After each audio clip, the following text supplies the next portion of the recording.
Atrocious handwriting.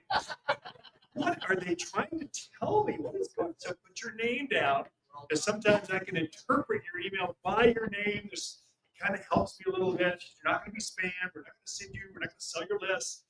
And if you're part of our main group, this isn't for everyone. This is just for students here. So this is for you all. So you'll have to give me that email again.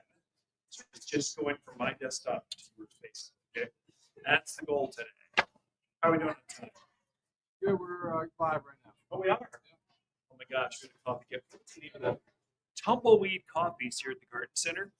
Their toasted almond coffee is over the top. Morning, Steve. Okay, so where to start? Let's see here. Hi. My name's Ken. I own the place. So my family owns the place. My daughter's here, Mackenzie. Mackenzie, say hi. Put chairs up. Yeah. So my wife's here. It's all in the family. It's mom and pop. So thanks for supporting the mom and pops. That means a lot. We've been doing this since the 60s. So this is our, we'll try to do that. Okay. We've been doing this since 1963. So last weekend, remember that snowstorm that came? That was a big celebration under snow. So it's that's partying in the mountains. You never know what's going to happen. It can be beautiful this weekend, snowing next weekend. For new folks, how many, this will be your first gardening season here in the Garden Center, here in the region. So a third of you. That's a lot. Don't be tricked. So we're in the spring planting season. It turns spring this week. If you're new to the area, just type in the right-hand side. Just let us know in the comments where you're from or where you're gardening at. Just kind of let us know. That'd be great. It also helps us on our Google ranking, so it gets us at the top, which makes little guys show up. Anyway, I forgot where it's at. Gardening, new. So it gets extreme. So we'll go have a day where there's 50-degree swing from day to night is pretty commonplace. 30 every night. 40, 50 when these storms come can be extreme. So you need plants that can do that between now and May. So the locals, we use Mother's Day as the demarcation line for that's when the last frost is. Now, some non-gardeners go, I can't plant until Mother's Day. No, you can plant, but you have to plant things that like the spring season. That's things like forsythias, lilacs, quince, hellebores, and all these other things you're seeing at the Garden Center right now. These are things you can plant now, and you don't have to worry about them. If it snowed last weekend, they like that. Pansies, my pansies doubled in size just because it snowed. They love that. They don't like summer. So no matter how much you water pansy in June, it's going to flame out. It doesn't like the heat. It likes the cold. It likes the spring. So that's the same with your veggies, your lettuce, spinach, cauliflower, the things that you're harvesting in flower, like broccoli, cauliflower, or things you're harvesting the foliage, like lettuce, spinach, these things need cold. Otherwise, they get hot, they bolt, and they get off flavored. So let's cover this. So that's kind of, just be aware. You'll be so tempted to plant your tomatoes early. You'll be tempted. And we're a regional garden center. So we're not just Prescott, Arizona. People are coming from Sedona and Kingman and Ashford and all over the place. They're coming for the VA, Trader Joe's, their Costco run. And while they're here, they land here. So come over the hill and visit us. We love seeing our other side, Cottonwood, Camp Verde, Cornville folks showing up. In fact, if you're from there, just type in the comment field where you're from, because we want to know that. It helps our Google ranking. Subscribe. There we go. We got this. This is being live streamed. In case you're a note taker, if we miss a note, you can go right to our YouTube channel. It'll be right there by the time you get home. It's live streaming on our LinkedIn, Facebook, YouTube channels. Okay, so if you happen to miss a class or you're traveling, want to tune in anytime you want. Okay.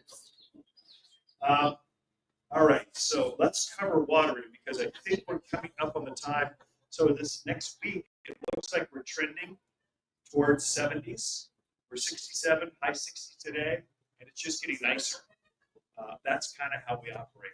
As plants leaf, or bloom, they need the water system turned on. While they're still dormant, they don't need that much. As soon as that first tender new leaf, where the flowers of your crepe myrtles, your not grapes, the crab apples, the service berries, and the red buds, forsythias, lilacs, as soon as they're blooming, if they go dry, they'll let those flowers go, and you get like a 3-day bloom instead of a 3-week or 4-week or a month bloom. So that's all a watering issue. So you need to be aware. I should probably think about that.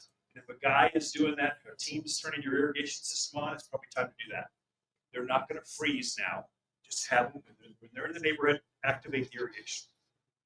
Probably ought to walk through and make sure, tune up your irrigation, because rabbits, rats, things eat the heads off because it's been super dry this year. This winter's been super dry, so the gophers have been very mischievous. They've been nibbling on the water lines to gain access to water and flood the lines. So you probably want to turn on and walk the system. I just turned mine on, and that's what I was seeing. Some of the irrigation heads are off, that kind of basic tune-up. Turn it on, walk the line. In fact, I usually will run mine twice. Run it, let it go. That way I see the wet spot. It helps me identify, oh, there's another one. Just check over there. And then I run it a second time and just watch the lines. Just I want to see it physically dripping. Your snails, earwigs, bugs will lay an egg inside that little orifice, and it just clogs it up. All of a sudden you have an emitter head there, but it's not running. Ooh. Then you don't know until into May when that pine tree just vaporizes before your eyes, like one day. It's because it hadn't been watered. The irrigation had malfunctioned. Just watch that. Just something to watch. If you're new to the area especially, things to watch. What I brought for you up here is a water. Pull this thing out. So this is our water gun. So this is how you're going to tune up. This is how you're going to program your clock. I believe you all have this, I think, a link in the, if not, we'll get it for you. I think there's a link there. You can look at this. You're seeing summer, April through October. That's our growing season. Okay, that's when things are typically blooming. That's when things are really, that's when you need to watch it. Okay, so we're going to turn things on next week. And your water, probably establish plants well. Once a week. Once a week is good for trees and shrubs, roses, big vines. Folks from the Northwest, you poor folks. Oh my gosh, Toto, you are not in Kansas anymore. We don't get rain all the time. Plants don't like that. Plants love to take a good hydration, just like you hiking up through the Devils. Hydrate before you go. Enjoy the walk. Come back, hydrate again. That's what your plants like. They don't want to be just drowned every day with light watering. Deep soak, where the water goes all the way to the root zone and a little bit more. So you're encouraging plants to go after, to chase, to be deeper rooted. If you just water every day a little bit, that water's only going into the drip system. It's only going down about a couple inches. It sacrifices all these roots, lets them die. They dried out. And then the plant spends all of its energy running across the ground looking for water. Literally, it won't grow up here. It's just running underground looking for water. So just encourage it. Don't do that. Be bold, beautiful, flower for me. Just be glorious. Have all the neighbors talk about you. That's the kind of plant we want. So encourage that with a deep soak, and then let it dry out again. If it's a brand new plant, let's say you just put it in, there you probably want to water it twice a week because the roots haven't gone out yet. So you got to encourage them to root out first. The next year, they'll be fully rooted, and then you go back to once a week. Okay, the biggest mistake I find newbies make, they water too frequently, and each watering is not very long. That goes with your supposed landscape professionals. They don't have a clue what they're doing sometimes. They program that clock totally wrong, and the plants just follow this guy. This is what you want. This is what works. Okay? Once a week, establish plants, deep soak. Now, we just had snow. That's a good way to look at watering. Let me tell you why. 1 inch of water or 1 inch of rain equates to approximately 6 inches of snow. So we had 10 inches here, so we just shy of 2 inches of rain here when you convert it to snow. It was a good storm. It's the only one we had this winter, but it was a really good. The forest really needed it. And so it really hydrated things. So also that equates to how far water goes into the ground. So for those of you that are hand watering, you got your water basins, you put water in that basin, let it soak in. About 1 inch of water you see on top of the soil penetrates the same as snow. So 1 inch of water will penetrate about 6 inches of ground. So if you've got a plant that's a foot deep, you might need 2 inches of water showing on the surface to be able to penetrate that entire root basin. Is that making sense? Am I explaining that well enough? That's a good way to really look to see how deep I need to go. That's a question. You don't know where it is. And then we always have these new fancy tools. I think the Romans invented it. It's called a water meter. Stick it in the ground and tell you if it's wet. It's the greatest thing ever. If you're not sure, buy a good tool. They're cheap. Put them in there, it'll tell you up. And once you get the rhythm, you kind of know, oh, I need to run my system about an hour and a half to get it where it's wet all the way down to here. So that's kind of, anyway, that'll help you. This is made to tape inside your irrigation box. So you know, oh, when did I turn that April? Oh, when did I turn October? Plus, secretly, I really want my logo in every irrigation box, and you have it by county. So just kind of, but it is there to really help you. Hopefully with my face away from you, just that's what you want to see. Put it in your garden journal. It's made to be a reminder. Okay. Anyway, that's watering. Questions on watering? Just we got to cover you. How many inches of water equates to how many minutes on my field? Yeah. So that's a good question. So she's asking, I know you're there. Why are you sitting there in your pajamas with a cup of coffee? You should be down here with us gardeners. We'd love to have you down here this afternoon at least. How much water, how long I need to run my system to get the right amount of water, and how much water equates to how long? I have no idea. So there's some math on it. So I personally like 2 gallon per hour drip emitters with trees and shrubs. The reason I like 2 gallon over 1 gallon is standard. So probably if you had it professionally installed, they're using 1 gallon per hour. And so you got to run it for an hour to get 1 gallon of water on there. So see, if you got a 5 gallon plant, it needs 5. Here we go. Do this off. This is a 1 gallon plant.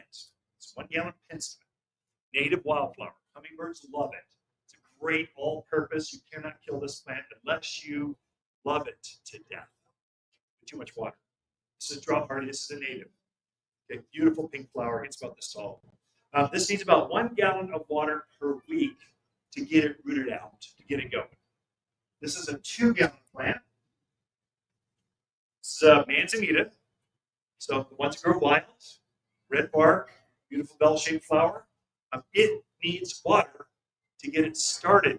Not much, but it needs to get the roots from here to there. It doesn't take long, but it needs some water to keep it going. But a 2 gallon plant needs 2 gallons of water a week. So if it's brand new, break it up into make these 2.5 gallons per watering twice a week to get it rooted. Here's a 5 gallon plant. Now we're starting to get a feel for this. It's 5 gallon lilac. It's my favorite lilac. This is a white one, very unusual. But I find the lighter the color, the brighter the fragrance. The dark purple your grandparents grew, it was nice. But the lighter colored ones are really fragrant. Oh my gosh. So I shade the west side, my office is the west side of the house. It's brutally hot. So I use this to shade the wall on that side. So in the winter, it loses its leaves, so I get the warmth. In the growing season, I get the foliage, the flowers, and its shades. So it's the best of all worlds. This is a 5 gallon plant. It needs about 5 gallons of water a week to get it started. Okay, so break it up twice. So 2.5 by 2.5 will get you a deep soak. Guess how much a 10 gallon plant needs? About 10 or 15 is 50. You get it. That's close. So you folks out in the valley areas, that super heavy clay, that clay is your friend. if you've got restraint, you can hold back. Because that clay is going to take a while to get that water through the whole soil layer. When you do, it stays moist. It's great. The challenge is it's easy to overwater, so you get too much. You folks up towards Granite Mountain, you got that crushed granite, and just water goes poof right through it. There you might have to water a little bit more, so that every week is kind of a guideline. Your gardens are going to be a little different by a day or two, but I'm getting you close. At least you're making mistakes in the right direction. That's my goal. Okay, so that help you how much? Now you can do the math real quick. I've got a 1 gallon per hour. I need 5 gallons. I should run that thing 2.5 hours to put water out there. Enough deep to the whole thing. So you're running your drip irrigation for hours, not minutes. It's hard for my Californians. You should flood irrigating Phoenix, flood irrigating, pop-ups, just spray everything. Drip irrigation or micro irrigation is super efficient. It takes a long time for that thing to run to get any amount of water out there, but none of it's wasted. It all goes into the ground. It's just great. Okay. Yeah. So your guidelines you just gave. Yeah. Are Prescott? Yeah.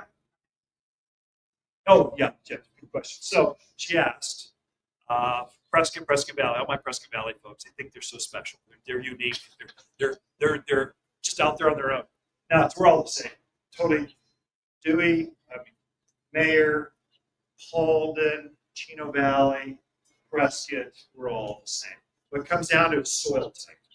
What you have out in Prescott Valley is real heavy clay, and sometimes there's some caliche layers. There's a layer of chalky kind of concrete, basically. It's really hard. So you got to look at that. So that's where you're gardening.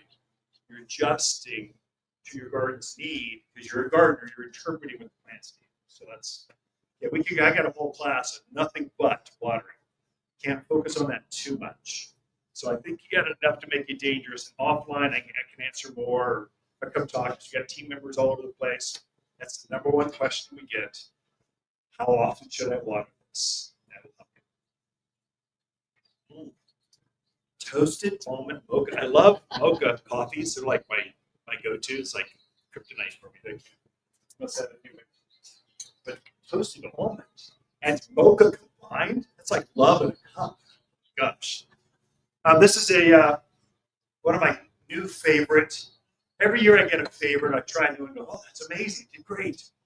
The cousin to this is gopher plant, gopher spurge. Right now it's in bloom throughout all of Yavapai County, both sides of the hill. It's a low-growing, ground-covering kind of thing. It's about this tall. Spreads like this. It's got yellow flowers. Blue. Looks like a prehistoric plant. It's got like pointed leaves. It's like dinosaurs should be roaming around eating it or something. But it's got this bright yellow flower to it right now. It's evergreen. And when you break off the stem, it's got this white, milky sap to it. That makes it where the animals don't like it. They don't like that thick, syrupy, sappy thing. So it's a great javelina-proof, deer, rabbit-proof kind of plant. Rabbits eat a little bit sometimes. Basically, it's animal resistive, not proof. This one's related to that. It's a direct shoot off of that. It does the same thing. Break a stem, it gets this white sap. So animals don't eat this. Personal experience. But instead of ground covering, it gets this beautiful base-shaped thing.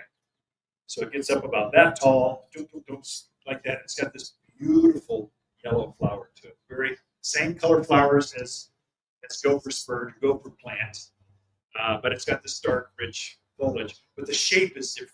Looks beautiful in containers. I've got it next to the house, go to the steps where I need its height, and it's a perennial. Comes back for years. One thing that happened, I noticed, with that snow last week. My name's Ken. We're just gardeners. Okay, we're just talking. Here's some things I found with my plants in my yard. The snow got it to lay down because I had a lot of snow. It fell down. So what I'm going to do tomorrow, get the day off, I'm going to cut it off, fertilize it, and then it will come back fresh with all new foliage. It looked like $1 million in like 3 or 4 weeks. It looked like a brand new plant. This is called Euphorbia or Merlot Euphorbia. So there's rainbow ascot, there's gopher spurge, they're all euphorbias. So great plant here. Easy to grow. Yeah. How far down will you cut it? Down to the nuts, or will you just? Oh, she's asking how far down will I cut it. I haven't really looked at it. Oh, the snow really beat that up. It's out there last night. I'm just probably going to whack it off at ankle level or whatever. Wherever, probably if I whack it off, I'll see new growth already happening. So I'll just go right back to the new growth. And there you go, and fertilize it. It'll just kind of take off. Yeah. From my understanding, all of the euphorbias that the white milky sap is actually caustic and toxic.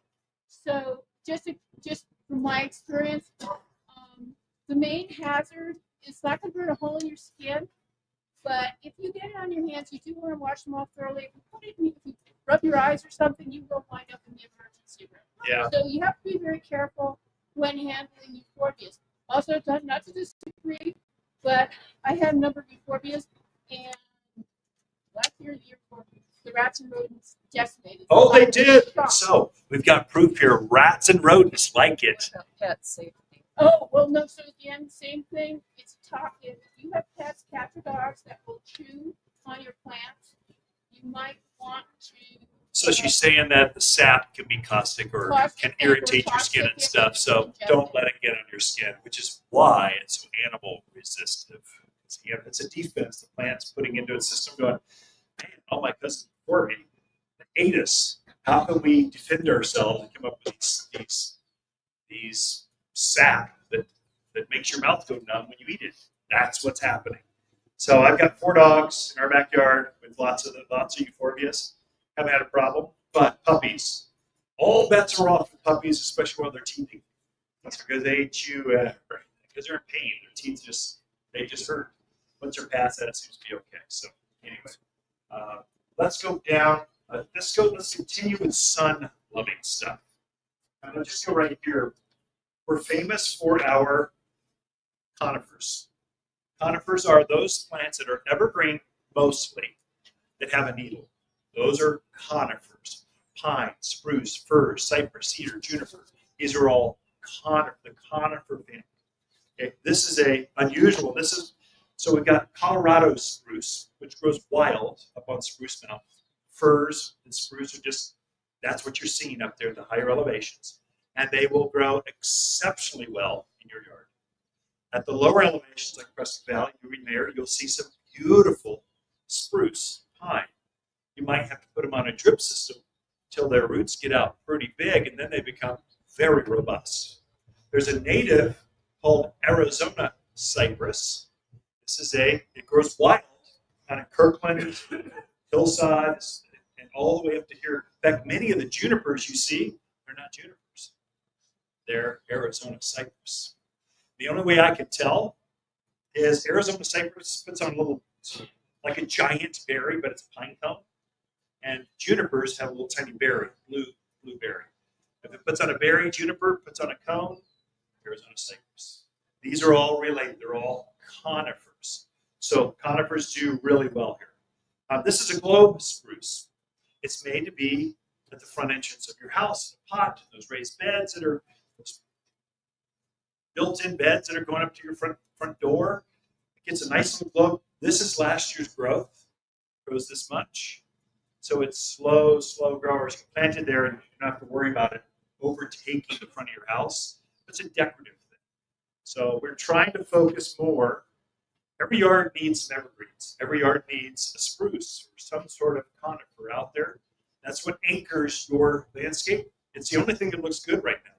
Your evergreens are what's holding down the core of the landscape. These guys are great at adapting to our local climate. No matter how hot it gets, once a week, it's good to go. Okay. So just a globe. You'll see quite a few weeping. We're kind of collecting conifers that are unusual. And then we've also got your Colorado spruce, some others. All right. This one, I guess let's do this one. So this is pinyon pine. We're in pinyon pine forest.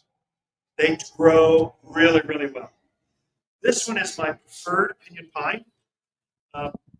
It's single leaf pinyon pine. It's direct cousin to our local one. This one goes up a little bit farther north, closer to Utah line. further up, but it doesn't get the scale as easily. There's a bug that gets on our local pinyon pines, and then you'll see little dots on the foliage. So if you look real close at the needle, you'll see a little tiny dot on the needle. That's a scale. This one is less likely to hit that, and it's just chubbier. It's fuller. It's more handsome. It just looks better. Same size, 20 feet, 12 foot wide, nice beautiful canopy. And this one is the one you get to bury the pine nuts from. So if you've ever had pine nuts, pinyon pine, this is the tree it actually comes from. It will grow in your backyard super well. So conifer, again, needle, evergreen. All right. We have to cover herbs. We are in herb country, perennial country, because they love the bright days and dry. So where you've struggled in the South, Midwest, we get this humidity, you get black spots, mildews, things happen, black leaf spots. There's a lot of disease stuff here. We don't get that because it dries out. So it's that dryness really makes your herbs take off. So rosemary, lavenders, thyme, we're starting to collect, or the crops of herbs are coming. We start with the big ones, and then I think I just unleashed, Rio's my vegetable herb gal. She controls all that. I said, unleash the trucks, bring it all. Not this next week, following week. I don't want to have to struggle rolling everything in every night because of frost, rolling everything back out. It's so much work. But I think in 2 weeks we're good to go. And just bring it all, bring the whole complement. So that'll be lemongrass, and tarragon, all the others you can think of, all the mints. This mint is a weed, but here it's a good weed. And it smells good. And mojitos, come on, who doesn't like spearmint? So there you go. This is lavender. And I'll just brought it up here for one reason. There's 3 kinds of lavender. There's English, there's Spanish, and there's French. And they're all the Mediterranean plants, but there's different hardiness to them. So your English, this is an English variety. English is the hardiest. You're going to have a landscape plant out there. You want it to get knee-high, just beautiful shaped thing with blue flowers that hover above it. Lavender is your go-to. The one that gets all the claim to fame, the one that we sell the most of because it's so pretty, is Spanish. Spanish is the shorter one that has the little bumblebee-looking flowers on top. They're spectacular. You look at them over the herb table, you go, oh, that's the prettiest ones. They're Spanish. They're not as hardy. If you get a real cold, not this winter, but some winters we can get pretty cold, it can damage some of the Spanish. And then French. The French love France. It's a great thing, but their lavenders are wimpy. They are not going to live through the winter. Okay? They're made for potpourri.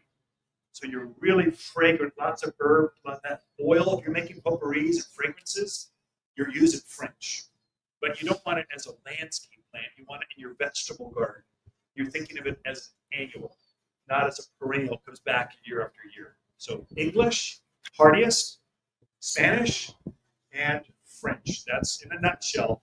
All lavenders come into those. Now, if you're going to kill this plant, most lavenders are obliterated by wet. If its roots stay in wet, it's going to die. It is a painful thing to watch. It's yellow, so to lay down. It's a long process. But in about 6-8 weeks, it's dead. So be careful where you plant this. Make sure you're not overwatering it. I find that this grows really well in raised beds, containers. Some of my best ones have been in big pots because they're evergreen. This is this winter look. It's not even blooming yet. It's beautiful even without flowers, but it will have these blue flowers that cover above it. Hummingbirds, butterflies, it's a pollinator. They love lavender.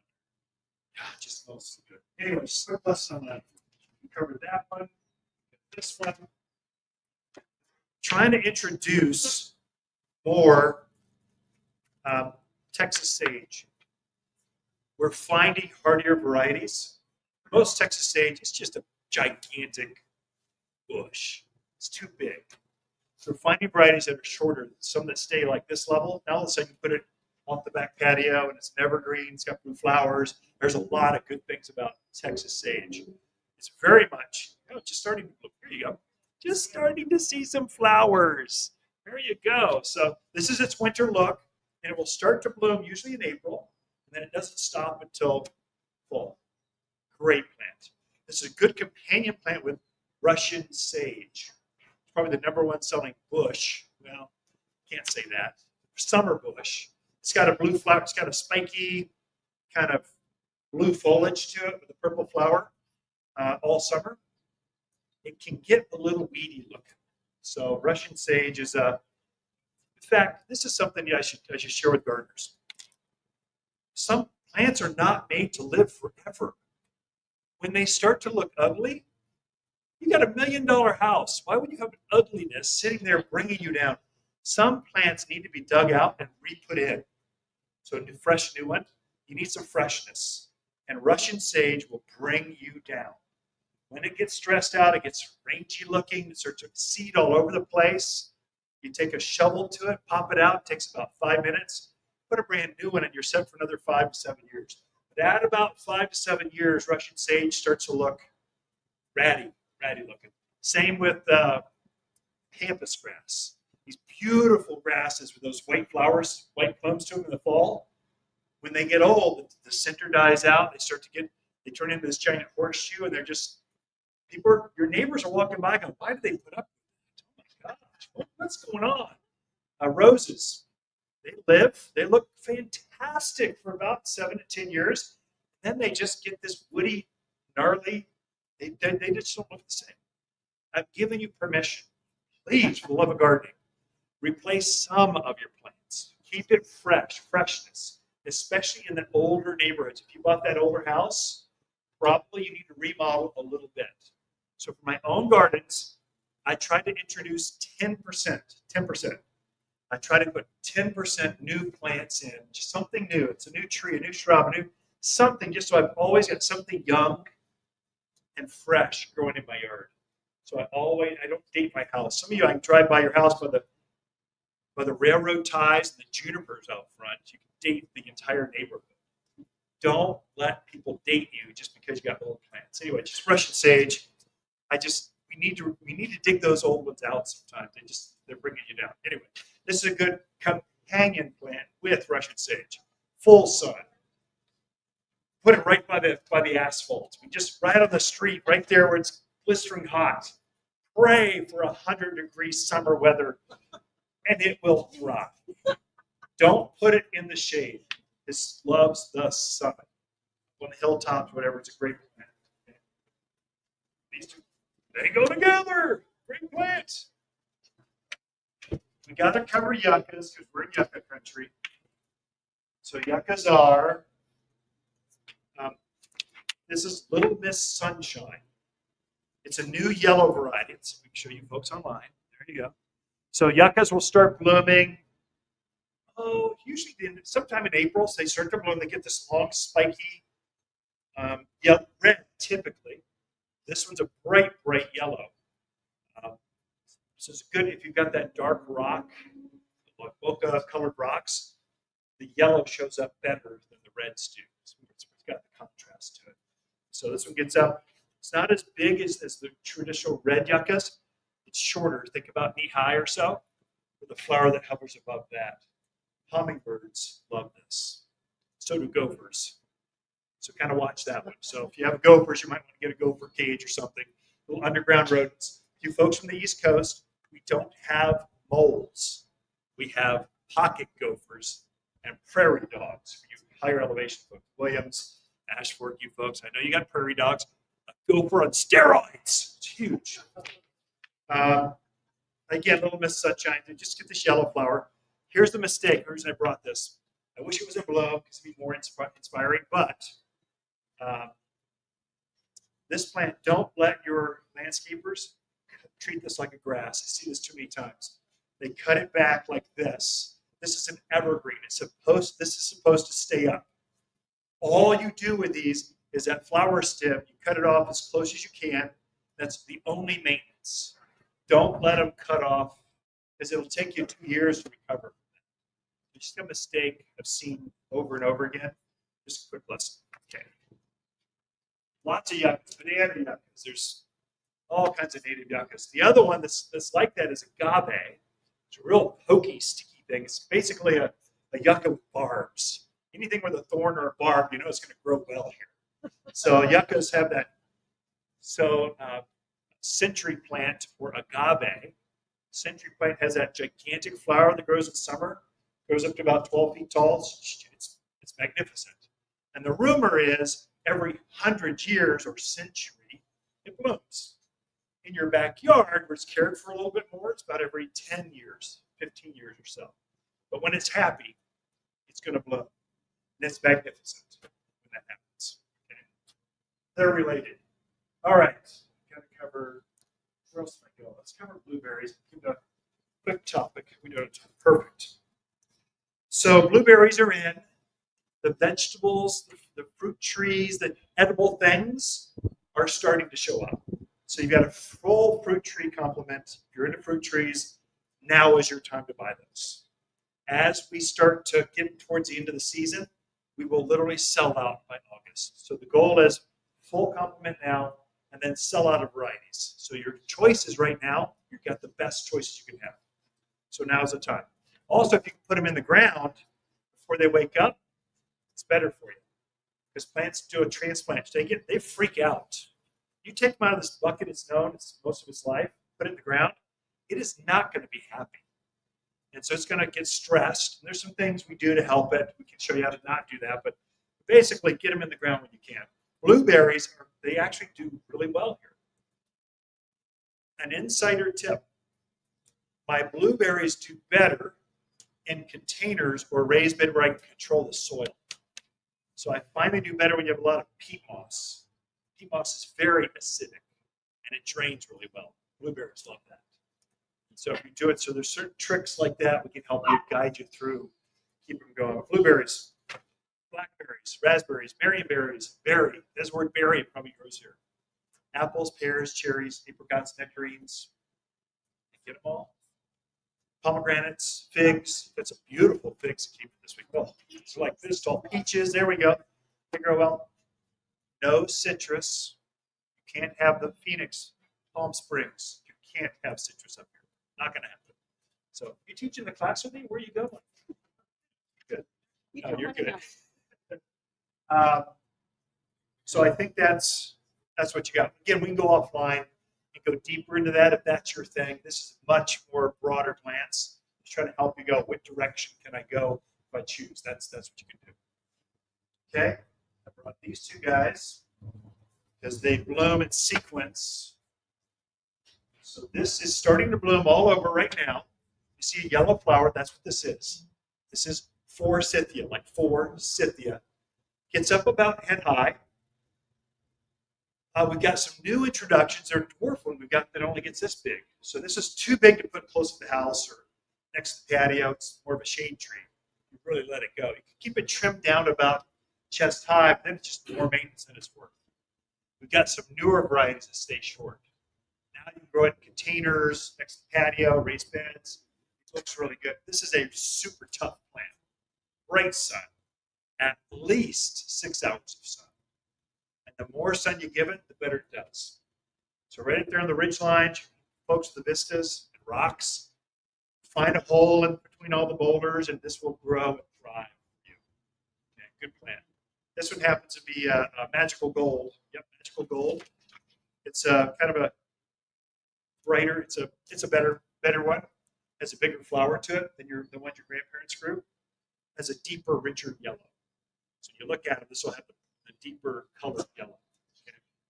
Anyway, again, do that one. This one starts blooming just about the time this fades. Actually goes this, and the lilacs and the brooms bloom.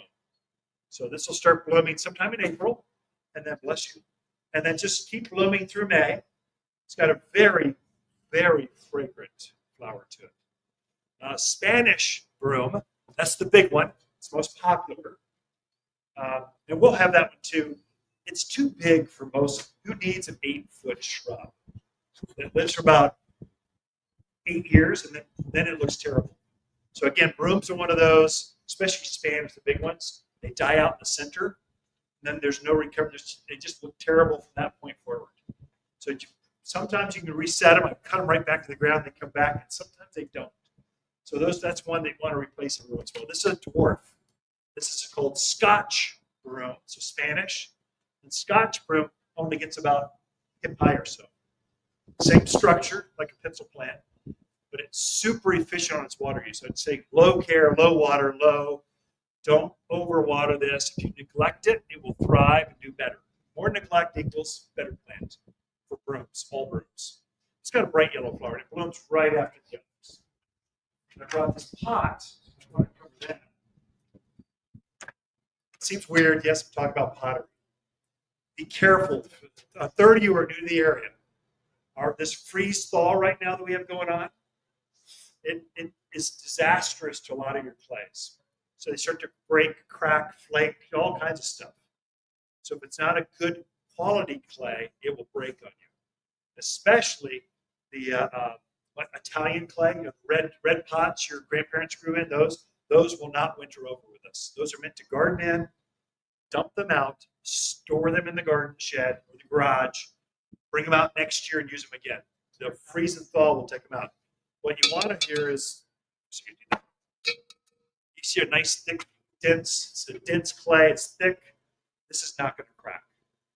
So if you're going to garden with perennials, those things that come back every year, make sure you're buying a better grade pot.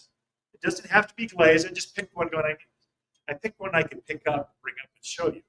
But blue, gray, doesn't matter. Just got some regular unpainted or some muted colors, earth tones.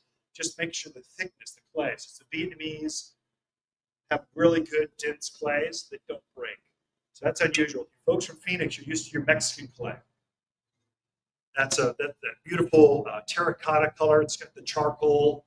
They're cool looking. I've tried to sell them up here, but I've literally seen them melt in the rain. They just are not. They don't go through a kiln. They're put into a fire pit, and that's how they're hardened. That's why it has that interesting character to it. But that's not something you want to garden in up here at altitude, where that freeze-thaw will just have it, will destroy it. Just inside. Okay. Manzanita we covered already. There's 3, 4, maybe 5 varieties of manzanita that we grow here. So Howard McMinn is the big one you're seeing out in the forest. Big is good. Sometimes this size is better. That's Chieftain. Then this size is Panchito, and then this side is Kinnikinnick, or several, like Bearberry. There's ground cover variety. So all of them have this evergreen with the red bark. They all have the bell-shaped flower. The temperatures just dropped like 5 degrees or something. What is that? What is going on? It's a mountain. This is what we do. Anyway, manzanita, this is one that probably I would plant. Personal experience, I've killed 5 of these myself. I'm the manzanita killer. My backyard's super heavy clay. It's shaded all the time. I could probably still go find snow back there somewhere. But elevation, 5,700 feet. The vistas are spectacular, but I can kill manzanita. And I'm in the chaparral zone. And where the pinyon pines, the oaks are, it should grow there.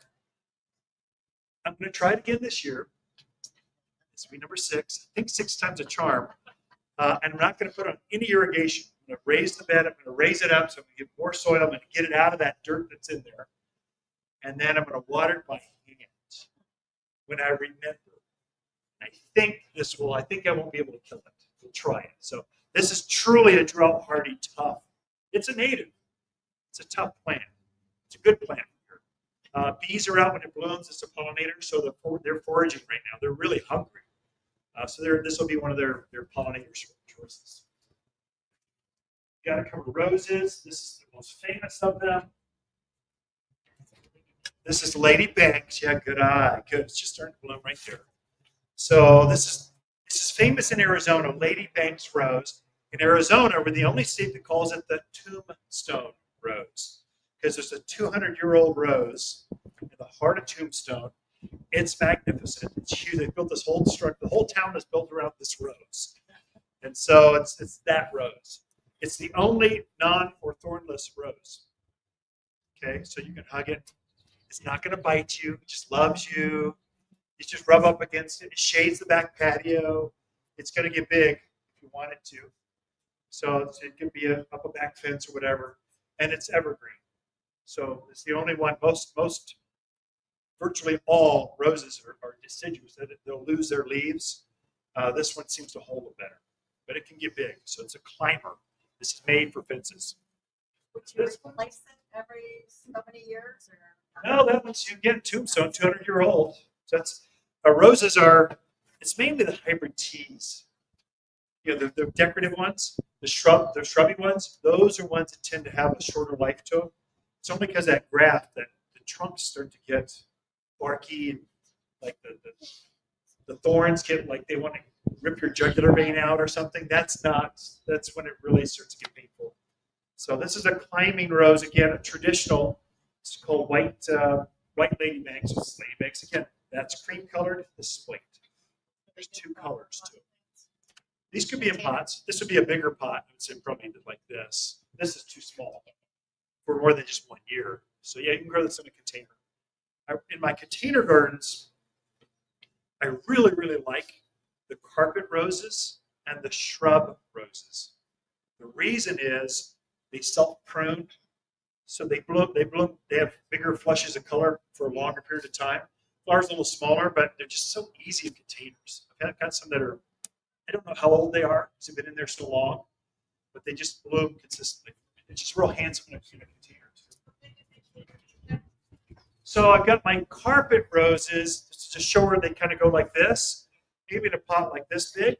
So the question was, how big are the pots? Not like this. My bigger shrub roses, like just your bigger traditional roses, they're in a pot probably 18-inch, about like this. And they've just been on the back patio for forever. So, okay, some shade things. So this is the sun, sun, sun, sun. Now we're jumping to shade, shade, shade. Two, these just came in. Isn't that pretty? Oh my gosh. Columbine. Now columbine, there's a native variety of columbine that grows here. The yellow one, you'll see grow up in Flagstaff, Williams, those forested areas are growing in between the dappled light of the trees. That's where this guy likes to grow, all colors. So the yellow one's the hardiest. I find the animals don't seem to like yellow, but this is prettier. It's got that two-tone flower. So we're trying to introduce more reds, blues, some interesting colors because it's so tough here. I can say that animals do eat the colored ones, so just rabbits and that stuff. So put this out where they can't get to it or they'll nibble the flowers, probably the foliage. But it gets up about this tall, this consistent perennial bloom, just easy, all the time, going to come up every year. Hibernates underground, that comes back fresh, with fresh foliage every year. True perennial flower. Okay? And then this one gets up pretty big. This is a shrub. This is rhododendron. You folks from the Northwest or the Midwest, Michigan stuff, these are like a weed. Not here so much. Here they tend to be a little shorter, but this is a great dappled sun. It'll take some sun. It's at June, midday, it's not going to like that. Take plenty of morning sun, evening sun, but a good shrub in the shaded areas, north side of your house, this one you cannot kill. It's a good bulletproof as long as it's in the right spot. You get it in the wrong spot, our sun will make it vaporize. And I know you've grown it in this full sun in other parts of the country, but they weren't up in God's country, a mile high. The sun's more intense at this elevation, you can feel it more. And the plants will react to that more often. So you got to place them a little bit more correctly. It's not even the right sense, but basically, you got to place them right. This is a good companion with Japanese maples, pieris. Here's another one. This is a big boy. This gets up, it looks innocent. It gets up easily this tall. This one stays shorter, gets this tall. So it's a dwarf. It's called PJM. But rhododendrons, they're evergreen. They got a lot going on. Animals don't eat them. They're a good plant as long as you put them in the shaded areas. Okay, that's the main lesson. What's that purple one called? PJM, rhododendron. Oh, it's Yeah. You can come take pictures of the tags afterwards, or just put them in a shopping cart. Take them home. That's what I want for you. Okay? two more. Shade. These are shade lovers. So this has been in bloom for at least a month. Great plant. Most people don't know what this is because we'll sell out of these. These come in really early spring, late winter, and by the time the main push of gardeners come in, these have all sold out. No one sees them. This is called hellebore or Lenten rose. Hellebore, like hell, labor. Just evergreen foliage. Looks like this year round. And it starts to bloom like this for a crazy long time, like weeks and weeks and weeks for months. It blooms. And then you'll prune this flower off. It just becomes this foliagey, this ferny type of foliage. Great plant. Animals don't eat this. Give us a good plant for that. Takes full sun. Takes no sun. Takes no sun. Yeah, shade. Shade lovers. Full sun equals vaporization. In the shade equals this is the covered patios and a container off the north side of your house. It'll take the morning sun. I say east side's really good. End of the day, that's okay, but that midday in June, boy, this is not going to be happy. Hellebore, and then this one, yep. How does that look in winter? It looks just like this. This is the way it looks even in winter with the blooms. She asked, how does it look in the winter? This is its winter look. It's the very first plant to bloom. It blooms when the camellias, the winter blooming jasmine, it blooms when those things bloom. Some of those have been blooming in my yard since January. They're still blooming. They're going to stop blooming when it finally gets up to 80, 85 degrees. And they kind of, we've done our thing, we're out. We have our foliage. Yeah. How big and wide? So this is a short guy. So just maybe 18, 24 inches, kind of a mound. Nice little mound to it. So just, it's still little yet. So again, most people don't know what hellebores are because they limited crop. They come in early, really for the first crops. And then when we're out, just out. There's no more. This one is a pieris, or lily of the valley shrub. So lily of the valley had in other parts, a little tiny, putsy little perennial. This is a big, bold shrub that comes in a couple different colors, but it just does this. It's got a bell-shaped flower, like a manzanita does. It's a pollinator. Bees and butterflies will like it. Evergreen shrub looks like this in the winter. Actually, it looks like this summer and fall, and then it's kind of a tease. It's loaded up with buds forever. You know, when it's going to bloom, when it's going to bloom, when it's going to bloom. This literally hasn't bloomed quite yet. It's still starting to open up. And when it does, when the flowers do finally open, super fragrant. Like the entire part of the patio is going to be filled with this fragrance. Like you go, what is that? And you'll smell it before you see it. Stays short. It only gets about, I don't know, maybe knee high again, kind of ball shaped. Glad you all in the front row so concerned about my flowers. It's okay. Anyway, pieris or lily of the valley, good in the shade. Doesn't like the sun areas. So, okay. Lastly, I'll leave you with this one because it's a native. You'll see when you're hiking around this white flower in between the rocks. There's this plant called candy tuft that thinks it's in heaven. It likes neglect. It'll grow in sun. It'll grow in shade. Candy tuft is a really good plant. Grow this in containers. I've got this with pansies around it right now. It's beautiful. In a pot. It's been there for years. Perennial. It's like year after year after year after year. When it's done blooming all spring, in the summer and fall, just had this beautiful green mound to it. So you're in good perennial country. Things that come back year after year. We're seeing a migration from my sales of annual flowers are going down, and the perennial flowers are going up. I think that's inflation or something going. If I'm going to plant, put my money in once, I'm going to enjoy it for years. There's that whole thing. So perennial sales are going off the charts. Vegetables, herbs, off the charts. I think that's inflation stuff, like record sales last year. We're expecting the same thing this year. Yeah. This is a full sun to shade. It's really versatile, but I think you're going to get the most flowers out of this. Again, it looks innocent. It gets up about this tall, kind of 18-inch, kind of by 2 feet wide, put this nice green mound, kind of perfect circle color to it. You'll get the best flowers on this. You give it at least 6 hours. So I'd say 6 hours or more of sun, you'll get a better looking, fuller kind of plant to it. Okay, it's a good question. All right, let's go to the Q&A section. Got what I covered. I wanted low maintenance. These are what you're seeing now, what you plant now, that you just can't, you're less likely to make a mistake with this mix unless your hobby is not gardening. Some of you, your hobby, you're out there with your coffee and your hose. Your hobby is watering. These are not the plants for waterers. These are the plants for gardeners. So kind of neglect them more, or take that water guide. I think it'll really help you. You're going to kill some plants. That's how we learn how to garden. But then you want to correct that. We don't want to keep making that same mistake. I want to help you make a few less mistakes. My goal with these classes. Okay. Question, Jeff? Well, you're awfully needy. Let me go in the back because he hasn't asked 5 questions yet. Yeah.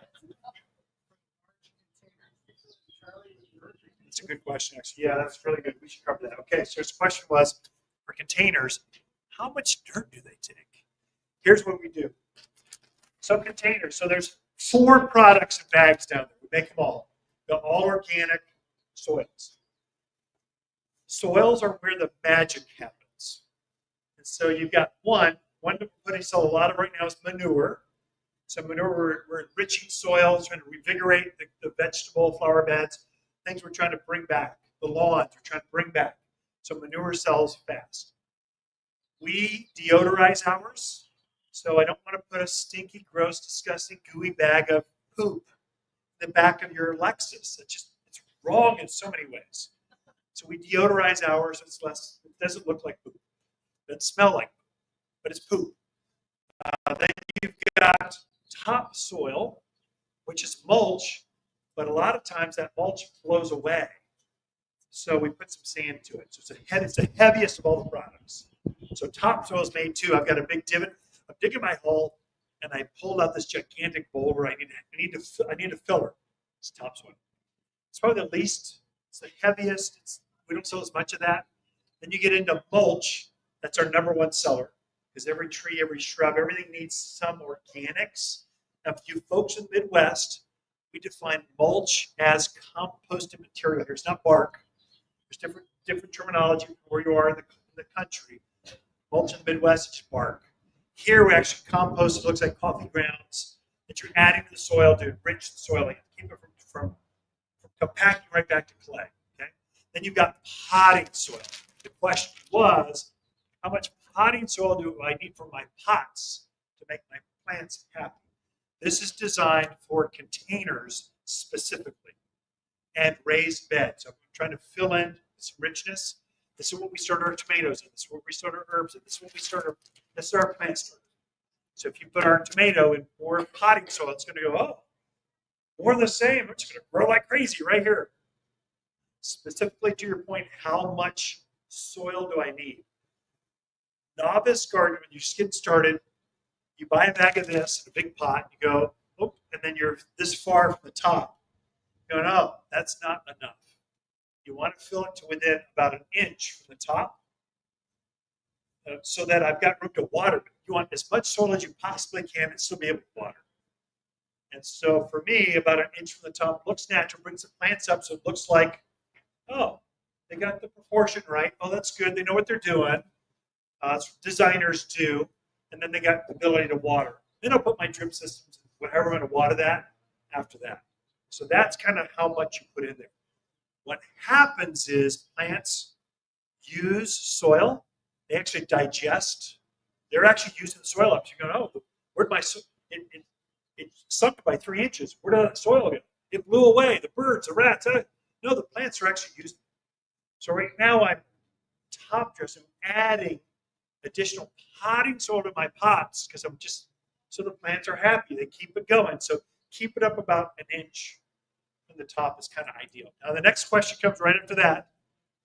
Well, do I need to fill it with Coke bottles? If you go to TikTok or Instagram, you get crazy ideas, stupid ideas.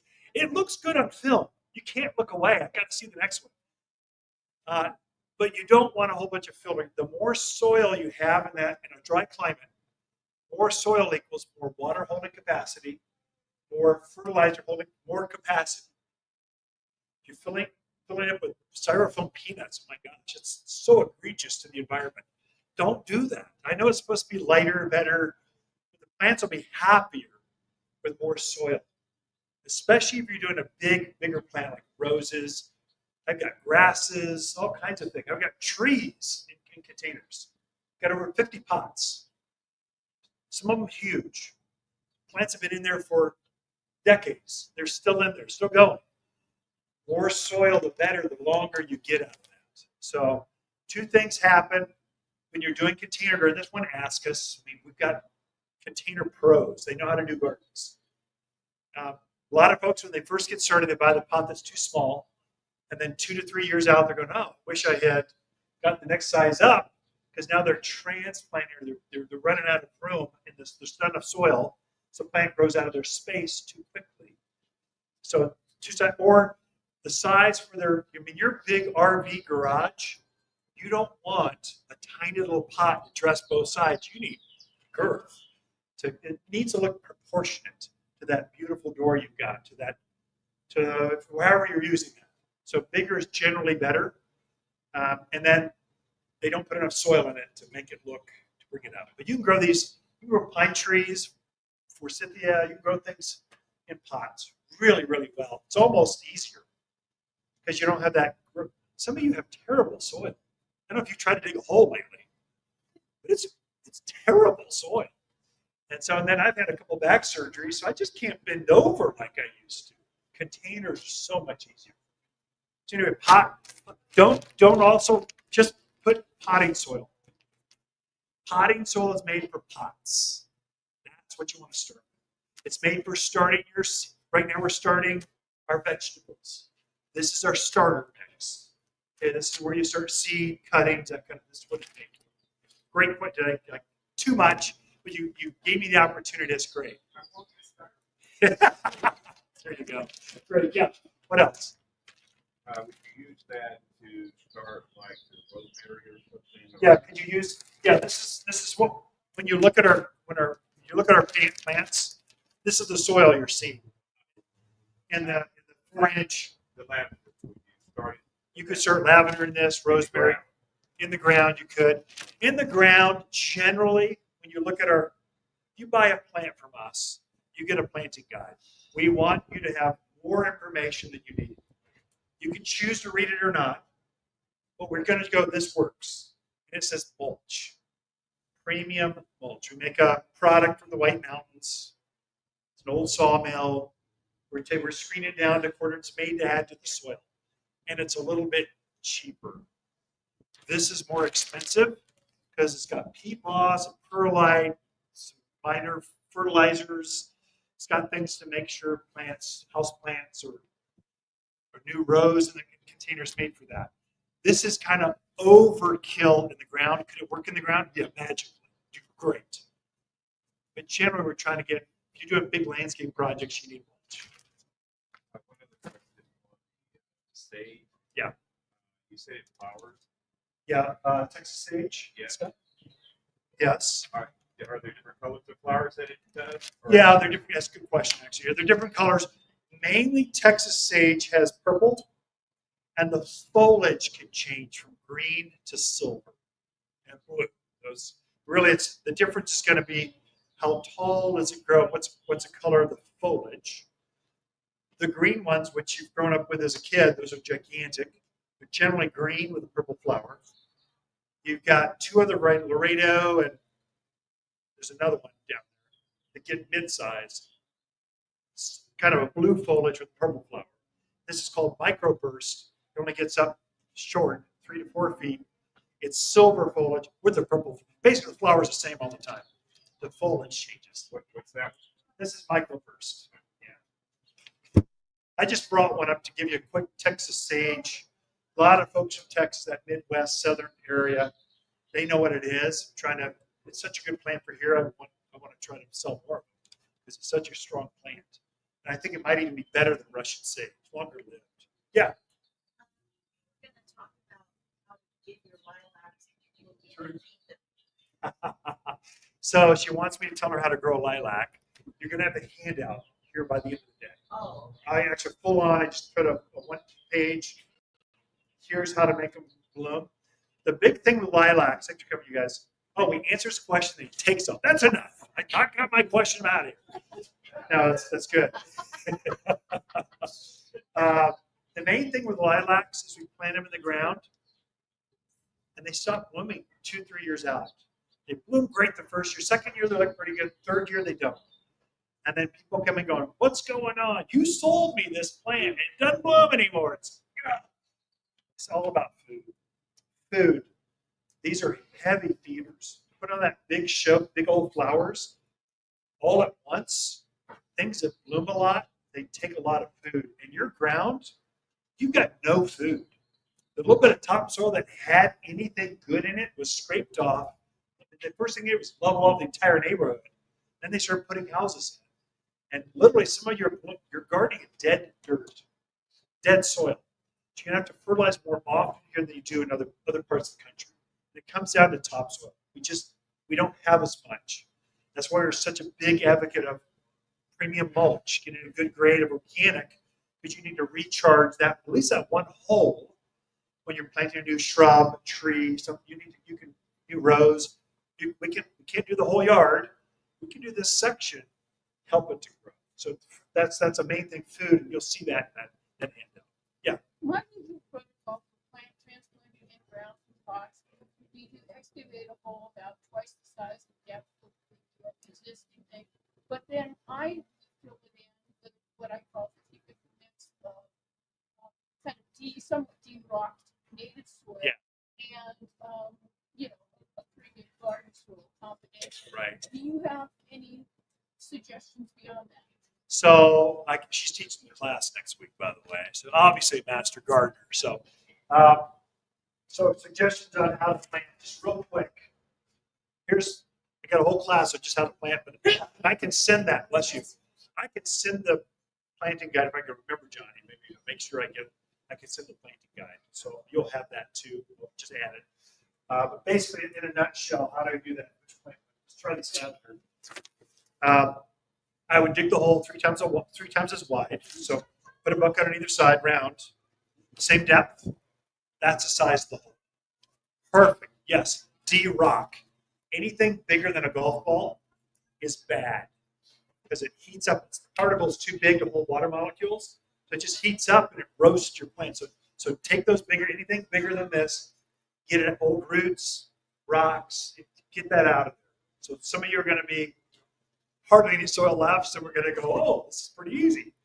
Then what's the dirt that you have? Add about a third, 25% mulch to your native soil. This thing has to figure out how to grow in your soil. We're trying to encourage worms and mycorrhizals, some things, the good stuff that helps the plant grow. We're trying to encourage that. Those things feed off of the organic matter. So we're adding some. If you hit a big rock, which you have to take a lot of debris out, you can cheat it up to about 50-50 mulch to native soil. After that, you get too much mulch, it stays too soggy. There we get topsoil when you smell other things. But most of us, about 1 scoop of mulch to every 3 scoops of native soil. Blend that together, backfill. That's how you plant it. I do sprinkle some fertilizer on top because I know your food, you've got nothing in there. So I'm going to help it with an all-purpose food, and I'm going to water it in with a root and grow. It's a compost tea because this thing is absolutely going to freak out.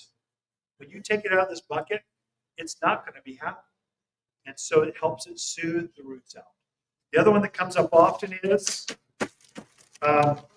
so some of you're taught, if you watch Instagram too long or search the internet and says, beat the living daylights out of this till there's no soil left. We want all roots. Don't do that. This is my baby. I've been growing this for like 2-3 years, and we finally give it to you to take home. It's fully rooted. What I'll do is I'll massage your roots a little bit, And this is like perfect. This is like the perfect state. It's how it should look. I'll massage it just a little bit. That's pretty much it. Then I'll plant it. Just so the finer root hairs start to grow out. But sometimes, anyway, it's just kind of, people seem to beat these things up too much. And it stresses them out even more. So a little bit's good, a lot not. Okay, that's the question comes above. I cover that. It's kind of, again, you'll look for the handout and tell you exactly how much mulch, how much food. We even mentioned our aqua boost. So we make our own polymer. We infuse the polymers with mycorrhizal polymers. So polymers hold like 200 times their weight in water. So it holds the moisture around the roots. And then it mycorrhizals, however, really deep, and then we'll stop. Okay. Here's a quick lesson. So the botany of soil is there's living things in the soil. If plants see living soil, they go, wow, this is exciting. It must be okay to root out here. And then there's a symbiotic thing, they just start feeding off each other. So the mycorrhizals will attach themselves to the roots of the plant. They extend the roots of the plant. It's a symbiotic thing, so they both feed off each other. We put mycorrhizals in all of our plants because we know you don't have it. So we're trying to prime the pump for that garden hole or that garden bed or that garden section. So our plants just come, we put it in the water, and it's in every soil, every root's got that. So take it off, you dig a hole, and you add it to add some mulch. It's going to have a higher likelihood of success. We're known as the place where our plants live, our plants thrive. There's a reason for that. The second my plants don't live, you might as well shop at Home Depot, get their stuff, throw it in the ground. If it dies, if it's cheap, here, get another one. We don't want that for you. We want success because there's nothing more painful for a gardener than watching a plant slowly die. If you're a bad person, you're put in hell. You're given plants that will slowly die for eternity. You'll never get out of it. I don't want that for my friends. Gardeners, we're better than that. We're going to the good place where plants thrive. At Waters Garden Center. There we go. You got it. All right, great. I'll hang out as long as you want. Support the coffee truck. She's a new experiment for her. It's a good mom and pop tea. Great almond mocha coffee. But before you go, it just makes me feel better. I'll let you clap just because I just need that for myself. Thanks for coming, you all. We do have a class next